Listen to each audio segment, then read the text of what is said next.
Assalamualaikum warahmatullahi wabarakatuh. Kelompok kami akan membawakan materi dengan judul Memfasilitasi Pengelolaan Kepuasan dan Keterlekatan Pekerja. Yang pertama yaitu pengukuran kepuasan dan keterlekatan pekerjaan disiapkan sesuai dengan kebutuhan organisasi. Lalu hasil pengukuran kepuasan dan keterlekatan dianalisis untuk ditindaklanjuti. Lalu rencana tindak lanjut hasil pengukuran kepuasan dan keterlekatan pekerjaan disusun sesuai dengan kebutuhan organisasi. Setelah itu kegiatan pemeliharaan kepuasan dan keterlekatan pekerjaan terhadap organisasi dilaksanakan secara berkelanjutan sesuai dengan ketersediaan sumber daya di organisasi. Selanjutnya, kepuasan, keterlekatan, dan keberhasilan organisasi. 1. Keterlekatan pekerja adalah merupakan pengertian dari employee engagement yang berbanding lurus dengan kepuasan pekerja. 2. Salah satu faktor munculnya keterlekatan pekerja adalah adanya kepuasan pada pekerja. 3. Pekerja yang puas akan bekerja lebih kreatif, inovatif, berdedikasi, dan antusias. 4. Kepuasan dan keterlekatan pekerja pada organisasi merupakan salah satu faktor keberhasilan organisasi dalam menangani masalah SDM. Selanjutnya, apa yang harus ditanyakan dalam survei kepuasan karyawan? Berikut pertanyaannya. 1. Apakah menurut Anda pekerjaan Anda bermakna? 2. Pada skala 1-10, bagaimana Anda menilai keseimbangan kehidupan kerja Anda? 3. Apakah Anda terinspirasi oleh tujuan dan misi perusahaan kita? 4.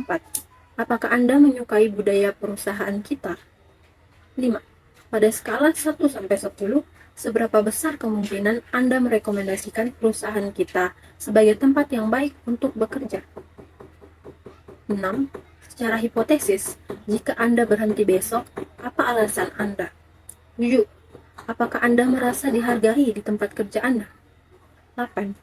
Apakah Anda merasa ada ruang untuk pertumbuhan pribadi seperti peningkatan keterampilan? 9. Apakah tim Anda menginspirasi Anda untuk melakukan pekerjaan terbaik Anda? Oke, selanjutnya kita masuk ke contoh survei keterlibatan, yaitu ada penilaian keterlibatan diri sendiri yang merupakan proses di mana individu secara mandiri mengevaluasi tingkat keterlibatan mereka dalam pekerjaan atau peran mereka. Dengan melakukan penilaian keterlibatan diri sendiri, individu dapat meningkatkan motivasi, kepuasan kerja, dan produktivitas mereka. Cara untuk mengisi survei keterlibatan ini yaitu lingkari angka di kolom kanan yang paling menggambarkan kenyataan yang ada atau yang Anda rasakan. Skala 5 menunjukkan sangat setuju, 4 agak setuju, 3 netral, 2 agak tidak setuju, dan 1 tidak setuju. Kemudian cara menghitung skor dari penilaian keterlibatan diri sendiri dengan cara yang pertama, hitung berapa kali Anda melingkari angka 1 dan tulislah jumlah angka 1 tersebut di garis di bawah ini sesuai dengan contoh yang tertera pada PowerPoint. Kemudian lakukan proses yang sama bagi angka 2 sampai dengan 5. Kemudian kalikan angka-angka dalam tabel tersebut lalu jumlahkan semua skor. Jika Anda mendapat skor 22 sampai 49, itu menggambarkan bahwa Anda tidak terlibat. 50 sampai 79 menggambarkan bahwa Anda sebagian terlibat, dan jika Anda mendapatkan skor 80 sampai 110, itu menggambarkan bahwa Anda sepenuhnya terlibat. Adapun 3 tingkatan keterlibatan. Yang pertama itu ada sepenuhnya terlibat yang digambarkan dengan karyawan yang bekerja lebih lama di suatu organisasi, berkontribusi pada keuntungan perusahaan, dan memiliki komitmen pada produktivitas dan kualitas. Yang kedua, ada sebagian terlibat yang dimana konsentrasi pada tugas bukan pada hasil, ingin diberitahu apa yang harus dia kerjakan dan hanya sekedar kerja, terima gaji, lalu pulang.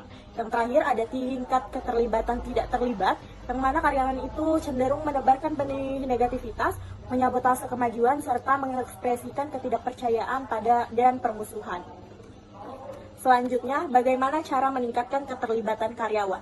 Konsep rantai keuntungan jasa pertama kali diperkenalkan oleh Harvard Business Review pada tahun 1998, mengatakan bahwa satu-satunya cara yang benar untuk memastikan bahwa pelanggan Anda dilayani dengan baik adalah dengan menjaga karyawan Anda.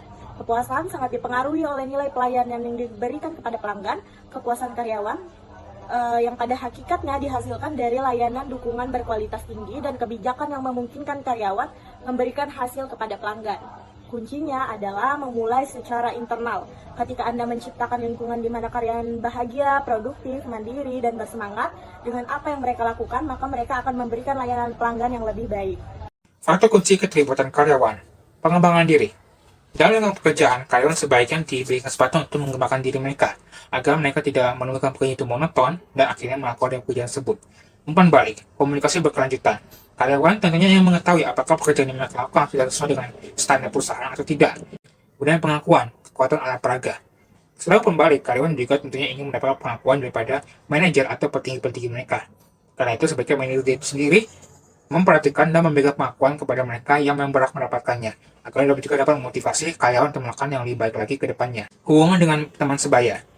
Nah, ini penting tidak hanya di dalam lingkungan pekerjaan, tapi juga dalam kehidupan sehari-hari. Apabila karyawan mempunyai teman sebaya atau rekan kerja yang dapat mereka andalkan dalam sebuah pekerjaan, maka itu tentunya dapat meningkatkan motivasi dan keterlibatan mereka di dalam pekerjaan tersebut. Dan hubungan dengan manajer, membangun kepercayaan.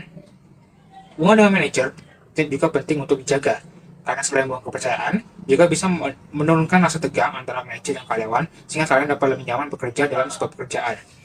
Kemudian kepuasan, lebih dari sekedar uang. Dalam menjaga atau meningkatkan kepuasan kerja karyawan, jangan hanya memperhatikan masalah uang atau gaji, melainkan juga bisa memperhatikan hal-hal lain seperti kenyamanan lingkungan kerja, rekan kerja atau teman yang dapat diandalkan, dan lain sebagainya. Kemudian kebahagiaan, rasa produktivitas. Kebahagiaan tentunya sangat penting untuk kesehatan mental karyawan. Apabila kalian merasa bahagia dalam pekerjaannya, maka itu dapat meningkatkan produktivitas mereka dan dapat membuat mereka semakin terlibat dalam kegiatan-kegiatan yang diadakan oleh perusahaan. Duta besar, membina promotor. Nah, apabila karyawan merasa nyaman atau menemukan pekerjaan tersebut cocok dengan mereka punya kriteria, maka besar kemungkinan saat ada lowongan pekerjaan baru, mereka akan mempromosikan atau memperkenalkan pekerjaan baru tersebut kepada teman-teman atau rekan-rekan yang mereka kenal. Sehingga ini juga akan meningkatkan jumlah SDM yang dapat digunakan dalam sebuah perusahaan. Kemudian kesehatan. Nah, kalian tentunya perlu untuk memiliki kesehatan yang maksimal, semaksimal mungkin agar dapat melakukan pekerjaan mereka dan dapat terlibat dalam kegiatan-kegiatan perusahaan. Dan penyelarasan, nilai terlibat dengan organisasi. Nah, karyawan yang menemukan bahwa nilai organisasi selaras dengan nilai pribadi yang mereka pegang akan merasa nyaman bekerja dalam perusahaan tersebut. Sebaliknya, apabila nilai organisasi itu bertentangan dengan nilai pribadi yang mereka pegang, maka bisa saja karyawan tersebut tidak nyaman bekerja dan tidak mau terlibat dalam kegiatan-kegiatan yang dilaksanakan oleh organisasi atau perusahaan itu. What can be done? Yang pertama, jadikanlah pekerjaan menyenangkan. Sebelum bekerja dan menjadi produktif itu penting, luangkanlah waktu untuk interaksi sosial dan sedikit bersenang-senang. Jangan terlalu tegang dalam setiap pekerjaan. Manajer dapat mempunyai tanggung jawab untuk menjaga karyawan mereka tetap senang dan tetap ingin bekerja bersama mereka. Kemudian, mendorong fleksibilitas. Menetapkan jam kerja dan lingkungan yang fleksibel atau mendorong mereka untuk tidak bekerja lembur merupakan hal yang penting untuk menciptakan tempat kerja yang sehat dan berkelanjutan. Dan yang ketiga, tetapkanlah tujuan yang jelas dan realistis. Demi kesehatan dan kesejahteraan tim Anda secara keseluruhan, bersikaplah realistis terhadap ekspektasinya. Terlalu sering menetapkan tujuan yang tidak realistis menimbulkan stres yang tidak perlu.